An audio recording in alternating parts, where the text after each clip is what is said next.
the Attorney General filed a lawsuit on Wednesday alleging that 20 companies knew about the harmful impacts of PFAS but didn't mention it to the broad public. Now, Kaul is seeking nearly $1 billion in reimbursements to the state that was spent to address PFAS contamination and cleanup efforts.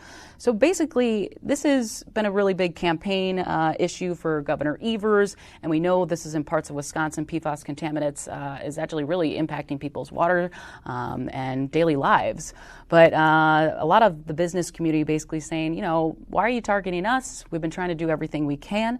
Scott Manley, who's the Executive Vice President of Government Relations for WMC, Wisconsin Manufacturers and Commerce, basically says, this sends a chilling message to manufacturers and their middle-class workers that Governor Evers and Kaul are suing businesses simply for making a lawful product. So we'll see where this goes. It's definitely, like I said, a big issue for the Evers administration. They talk a lot about it. Evers has allocated a lot of money to try to contain this, and it kind of goes with his MO with, clean energy, clean water agenda that he's been talking about since being elected. They're not getting much help from the legislature, in their minds, the government minds, so they're unhappy about that. Two, the DNR board, remember, is still controlled by Walker appointees, approved a standard for PFAS that is higher than the new federal standard. Critics say the federal standard is so low, you can't test for it. It's impossible to meet. But this is an important issue because, for if it's in your backyard. I'm talking about Peshtigo, Madison, out west.